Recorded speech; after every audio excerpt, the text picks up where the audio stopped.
All right, let's rock and roll. Let's get this. I don't know if this is going to take, I'm hoping it'll take half an hour, but every time I say it takes half an hour, it's going to be 40 minutes. So let's go ahead and crank it up. Um, so, part of my core coaching curriculum, my certification, there's really some good stuff that we're talking about when it comes to how do we coach our clients that run into, particularly when it comes to barriers, barriers. Um, in their mindset, their thinking. And there are two types of barriers. We're going to talk about these internal barriers and external barriers. And really, this points to the question of what is holding you back, right? When you look at anything that you're doing in your life, and it doesn't matter what it is, whether it's relationships with your family or, putting money in the bank or selling insurance, or it doesn't matter what it is, your spiritual life. Hopefully, you guys filled out. We'll talk about that maybe another time. Maybe Monday we'll talk specifically about the wheel of life. I really hope you're taking these exercises seriously because these things will get yourself out of the way. Okay, I can't emphasize enough. The stuff I'm teaching you, clients pay thousands of dollars a month for this kind of coaching when it comes to values and their purpose in life and all the things that will motivate them to do what they need to do without a compromise, right? And the extras I'm giving you, like I said, these are people pay big money to have someone coach them through these exercises, and I'm just giving it to you for free, which is probably so that's the problem. If you're paying 1,200, 2,400 bucks a month for this stuff to, get coaching with me an hour every week, you treat it differently because you're not getting it for free because you're paying for it. And I've paid more than that for coaches for certain aspects of my business and my life. I paid more than that. But because I'm just giving it to you, I don't know that it has any, I don't think it carries as much impact because you're getting it for free. It's getting it for free. It's kind of like, you know, why buy the cow when you're getting the milk for free, right? And that's, obviously in another context, but it's the same thing. It's easy to take for granted. It's another PowerPoint on barriers, optimum performance. You know, I'm, if I've heard this a million times from everyone. Okay, well, great. I'm glad you did it. So how come you're not, making 500,000 a year if you already know all this stuff, right?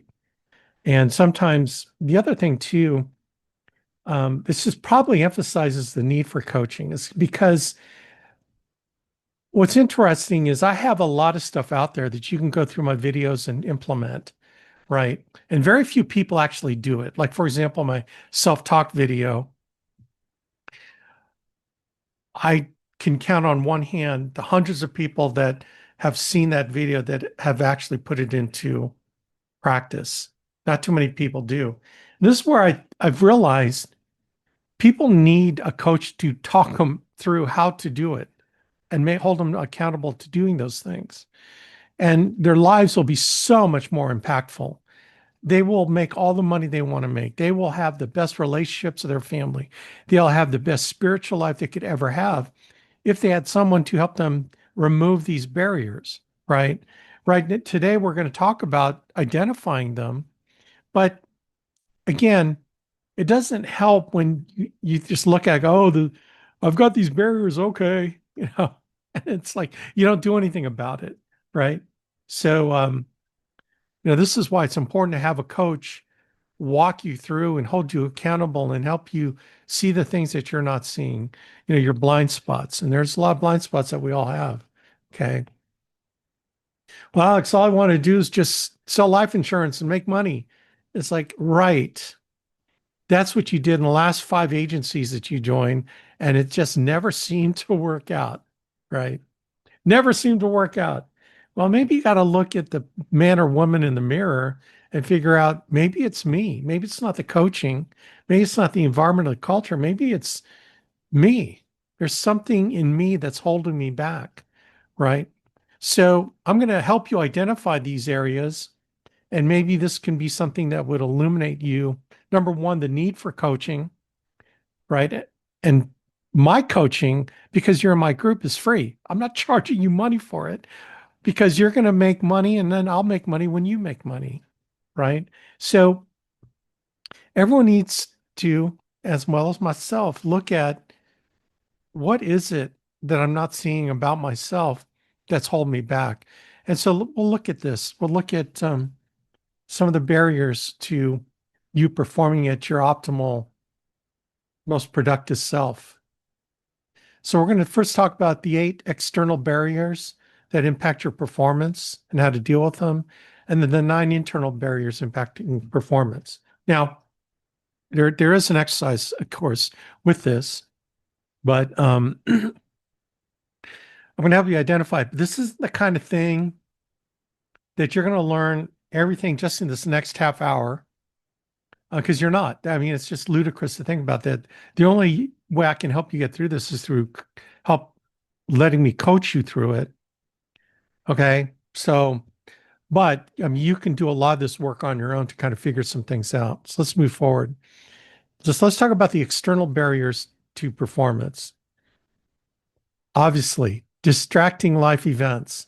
These are major distractions, like a loved one that all of a sudden your parents are sick and you got to go take care of your parents, or someone just died and you got to dispose of the estate, like some major thing. We're talking about distracting life events that you got to deal with, or cancer, like we handled cancer December 2018 and we had to deal with that distraction. Okay, so how does distracting life events impact you? First thing it does, it diverts attention from receiving coaching and consumes energy. In other words, you don't have a chance to talk to me or get coaching in your business because you got to deal with this, right? And you have to. These are kinds of things that you got to take time to go do that. Maybe you're making a big move or you have to make a big move to a different state with your family. Look, there's not much you're going to be able to do in the insurance business. You're going to have to deal with it. Okay. And these are the things that we realize, right? So your response to distracting major life events is deal with that event. It could be illness, it could be family death or move, and then return to me, to us, to your coach to get back on track. We can redirect you, but some distractions you have to take care of it. Okay. So we realize we have a game plan for that. Okay. And that's the whole thing about this, is that we have a game plan for it. Too many demands on your time. How many people, raise their hand in your mind, have you think you have, your perception is you have too many demands on your time. You got your family, you got your business, you got the bill collectors that are knocking on your door. You got all these things. You got your extended family who needing money, or they're dealing with stuff that they trying to suck you into their negative mess, right? Everyone wants you and needs you, right? So you get how it impacts you. So this feeling of pressure, right? And sometimes it's not even any one thing, it's the combination of them all that you can't even pick out the one thing that's the problem. It's everything together. And you feel this pressure, and it's just a major distraction because you need to pay your bills. And you need to get on the phone and dial the phone. You need, but it becomes so paralyzing that you don't do anything of it, right? So, how do you respond to this? You need to go back and reevaluate your priorities. What do you value in life, right? We went through that values exercise, right? Because it's important for you to figure out what values take precedence. What are the things that you care about in your life that takes precedence over other things? And then once you do that, and this is actually the exercise that we're doing before, which you're hopefully continuing to do, is that once you identify your values and you do your wheel of life exercise, then you and I can talk about how do we manage your time, right? You learn a way to manage your time and your schedule so that you can figure out how to handle the things that are the most important, the most impactful, right? And find some help to help you do it. It could be a VA. These VAs are so inexpensive. Man, you'd be crazy if you didn't use them. We're using them, and I'm going to hire another one next week to handle some other things because they're so $3 an hour, $5 an hour. Oh my gosh, it's crazy. The next one is difficult people. You I have to deal with difficult people, right? And how does difficult people impact you? Man, they drain your energy. It consumes your time and drains your energy. It's like that person that calls you on the phone. It's like, oh man, I know how this conversation is going to go, right? And it drains your energy before you even talk to them. It could be a family member that just keeps pounding you for stuff. And it's just every time they talk, you could feel your life draining from you, right? So how do you deal with that? The response is number one, you got to set up boundaries, right? You can't get into power struggles with these difficult people. You definitely have to learn to say no. You need to confront it. If possible, you need to confront it because there's nothing is going to happen in a positive way for you if you don't confront and deal with that difficult person. And then again, reevaluate priorities. Now look, how do you do this in a void? You can't do this by yourself. If you're going to go through an exercise and figure out your priorities, you got to figure out number one, what is your purpose? What is your identity? What are the things you value? And that ends up defining what your mission is and how to get the things that are really going to make an impact in your life. That's how you reevaluate priorities. And you can do that with the help of someone to coach you in that. Next barrier, criticism from others. Man, this is a huge one. How does this impact you? It's that fear of rejection, right? Fear that you're not holding up your end of what you're supposed to be doing. And then leads to doubting yourself. How can I, have the moral authority when I'm not doing what I'm supposed to teach my people to do, right? If you really want to know what someone's not doing, watch what they're teaching. Because if they're teaching stuff that they should be teaching, but they're not teaching, it's because they're not doing it. But you're so new, some of you, that you don't even know you don't know what you don't know. But when you dealing with the fear of criticism from others, that's how it impacts you. How to respond to it. Number one, you evaluate the criticism. And then evaluate the critic. Okay. So, and then determine if they have any value based on who they are and what they're talking about, why they're criticizing you. Now, some criticism is probably very valid and something you can think about and figure out how to handle. But if you're getting it from outside sources, you need to be able to figure out and get the help of someone to help guide you to figure out what is the most meaningful of the critique and what is the stuff that you can just throw away and not have to deal with right now, right? And so once you understand the criticism and how to deal with it, then you refine your goals of what you're trying to do. Again, you got to have a well-defined mission statement, right? Don't get distracted with self-defense. People waste so much time defending themselves because their self-image is so low that they can't take constructive criticism from someone. And then, you just got to keep moving forward. Always move forward. The next one, no clear boundaries. How many of you all have been here where you cannot say no, right? And you can't figure out what you should do versus what you shouldn't do. Where are the boundaries of my commitment to these things in my life? Where am I going too far, too overboard, trying to satisfy what's required of me, right? The circumstances and people disrupt our time. They set our agendas, prevent coaching and other issues. These are time stealers. Okay. People come to you stealing your time. And you may think, oh, well, okay, I'll deal with this. It's only going to take 15 minutes. Well, it ends up taking an hour of your time, right? And you just can't say no. You keep going beyond what you ought to be doing because the things you end up doing make very little impact in your life towards the mission and your goals of what you're trying to achieve. But you keep doing it for all kinds of silly reasons, and you can't separate what you think you should do versus what you ought to be doing. That's the problem.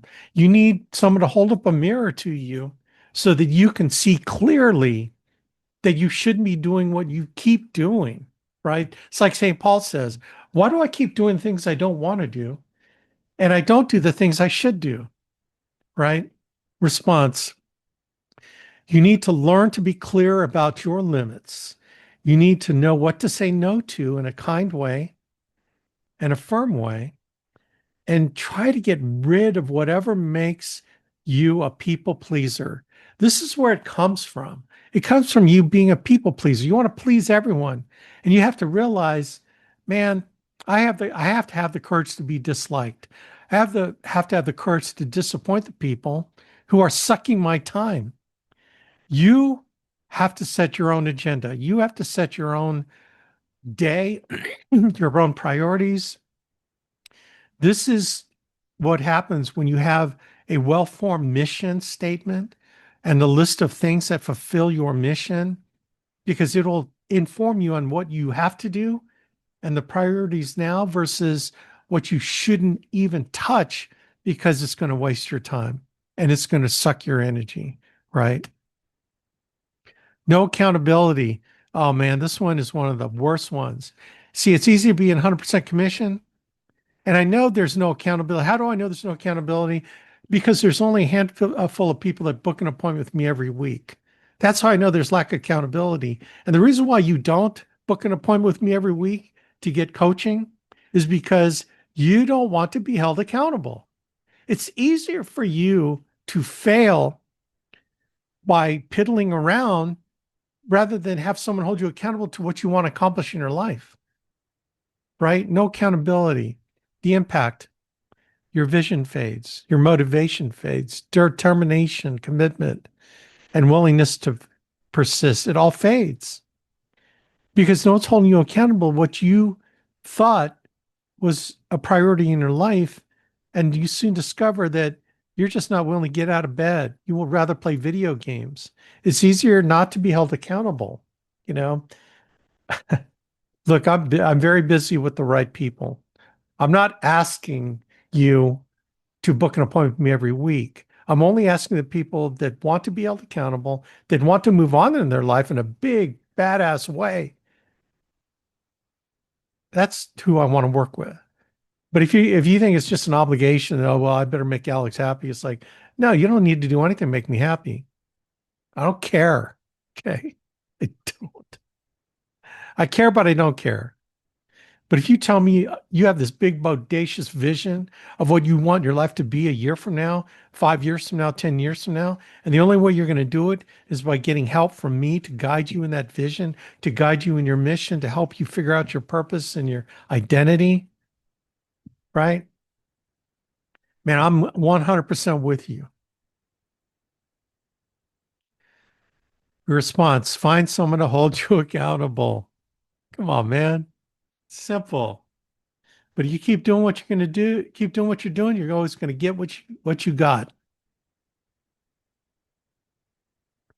No evaluation from others. In other words, you're going along and no one's telling you you're doing it right or you're doing it wrong. You're just trying to figure it out from yourself. Here's the impact of that. You become discouraged. You don't want to talk to anyone, but you become discouraged. You're not getting the results that you need. So because you're not getting the results that you need, you lose your motivation and you're stalling, you're confused. You don't do anything. You end up not doing anything. That's why we have a lot of agents that get into this mode and they never want to talk to me because they feel guilty, like I'm going to judge them. It's like, dude, that's why I'm here. I'm not here to judge you. I'm here to help you. You're judging yourself. You're judging yourself against what you want this business to be for you and why it's not where you want it to be. And you're thinking, I'm going to judge you for that. It's like, okay, let's just close the door on the past and let's move forward.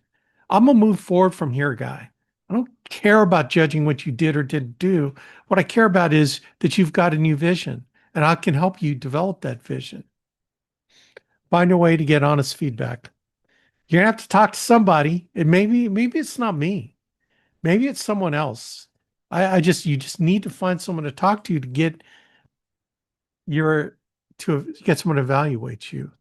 Any energy trainers, a lot of different energy trainers. You have people, things, requirements, obligations that you signed up for that you really shouldn't have signed up for. The impact to energy drainers, distractions, interruptions, depletes your energy, loss of time, loss of patience. A lot of times you're impatient because you lose your patience because you know you're not doing what you should be doing. It's so frustrating. And then it just drains you. It's like, man, I woke up excited, but now it's noon and I just feel like I want to go back to bed. That's a bad way to be. Now you start bordering on going into depression, like serious depression, right? Response to energy drainers. Identify the things that drain your energy. Take action to remove them or to reduce their influence. This is one of the exercises that I'm going to ask you to do after tonight to identify those energy drainers. Okay. We all have them. We all have them. We all have them. You have to recognize what they are and how do you reduce them? Okay. How do you reduce them? See, once you start mastering these skills of identifying the things that are going to hurt you and how to do the things that are going to help you, and then what to do about those things that'll hurt you, man, life becomes so much better. When you start living your life according to what you value and you care about, when you start living your life according to what you determine your mission is in order to fulfill why you're put on this earth, every day is an energetic day. Everything you do motivates you. Getting away, learning to identify the energy drainers, to move away from them and move towards energy givers, the people and things that give you energy. Anytime you're fulfilling your purpose in life and fulfilling the things that you value in your life, that automatically gives you energy. And by using some that can help you create a schedule where you wake up every day writing down your goals and knowing that this day is totally dedicated to making it happen and getting away from the people that will prevent you, that want to prevent you from making your life that you want, man, it's an awesome thing. You wake up excited. It's the coolest thing, man. And then when you go to bed, you feel like you just put it out loud on the field and you cannot, I'm serious, you cannot wait to get up in the tomorrow, right? It's such a great feeling. So here's what can put you in this position. It's called overly optimistic planning syndrome. It's called oops. This is when you think you're Superman or Superwoman and you start taking all these things on without regard to how does this line up with my values? How does this line up to my mission and vision or my vision? And then by doing this, does this encompasses my 5 different mission statements in my life? See, when you have those things nailed down, then you know how to evaluate all the things people are asking you to do. The main person you should be satisfying is yourself, what you need to do. More importantly, what does God want you to do? Don't suffer from this overly optimistic planning syndrome. Oops. Again, the only way you know how to do that is because you have firmly planted in your mind your mission and your different mission, your missions. St. Augustine, he says, be always happy where you are if you want to reach where you are not. If you are pleased with what you are, you have stopped already. If you say it is enough, you are lost. Keep on walking, moving forward, trying for the goals. This is St. Augustine, man. I'll read it again.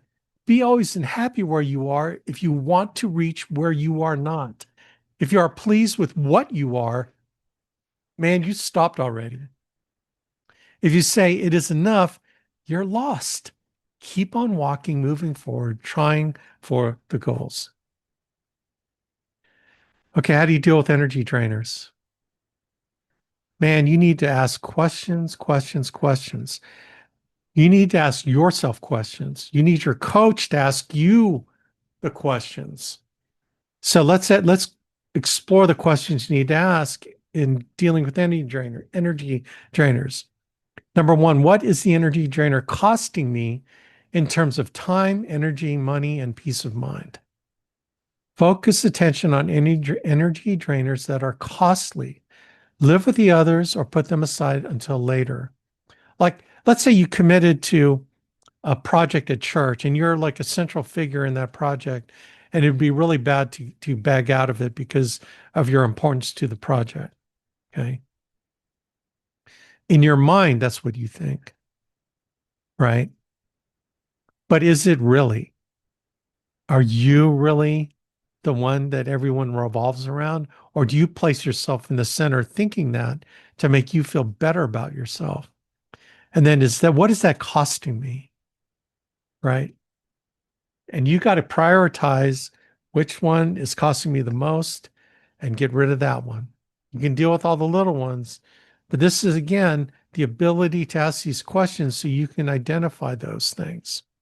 Here's another question. Is there something that is likely to disappear in time, such as winter cold? If so, can it be tolerated for a while until it's gone? I mean, let's say you have your annoying sister living with you temporarily because her house is getting renovated, and you pray to God, please, Lord, help me to tolerate this for 4 more weeks because that's her occupation date. That's something that's temporary. You can look forward to when that she's no longer living with you. Okay. Next one. If it is costly and likely to persist, what action can I take to eliminate the energy drainer or reduce its impact? So, this again, you need to learn how to manage your time, learn to drop things from your schedule that drain you, drop things from your schedule that distract you, do something totally different. Have a garage sale, take a vacation, block out time to focus on that needling item on your to-do list that you just got to get out of the way. Get it out of the way, refresh, right? What is Okay, this is a reframing part of this. What is positive about those energy drainers and what can I learn from them? What's a positive aspect of those energy drainers? What can I learn from them? When we know what drains our energy, we can take steps to prevent a recurrence in the future. Sometimes you don't know. Sometimes you need someone to ask you questions so you can pull it out of what, because sometimes you assume certain things when it's actually not true, right? Dealing with energy drainers. Proverbs. Look straight ahead and fix your eyes on what lies before you. Mark out a straight path for your feet. Stay on the safe path. Don't get sidetracked. So the energy drainers exercise, I'm going to send this out. Um, Basically, what you're going to do is you're going to look at different aspects of your life, people that drain your energy, your emotions that drain your energy, family, home life that drain your things in your family, home life that drain your energy. You're going to look at different aspects of your life, and you're going to list out your top energy drainers in each of those categories. Then once you fill it out, you're going to go back and put on the left of each of the 5 things you listed out, a 0 are things that you can overlook, and A are the ones that you need to take action because it's going to suck you dry. It's going to kill you, right? And then the space below it, once you've identified those, what action plan do I need to take care of it? Okay. So I'm only going to have enough time to go through these internal um, energy or external energy drainers. But I'm going to give you this exercise and this first part of the video. Then I'm going to, oh, and here's another part to this is energy gainers. This is really the opposite, kind of uh, the opposite of energy drainers, right? People, habits, activities, anything else that gives you energy, right? Maybe it's exercising and working out. It gives you energy. Walking in the park, taking a break, getting out in nature. Maybe it's being alone, alone time with your own thoughts and thinking about, your life and where you need to be. Just taking a break from the craziness of your life. Maybe time with a hobby, right? Meeting a friend for coffee, an energy gainer friend, someone who lifts you up, someone who breathes life into you just by being around them, right? Involvement with good friends, right? Energy givers, it can be people, People are encouraging, optimistic, enthusiastic about life, they're interested in others.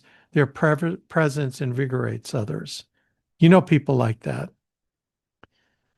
So I'm going to end here at internal barriers to performance. So we went through external. Again, a lot of these things, gang, you can't do it by yourself. You need to be coached through all this stuff. You need someone to ask you the hard questions so that you know, so you can be guided with how to deal with these things in your life.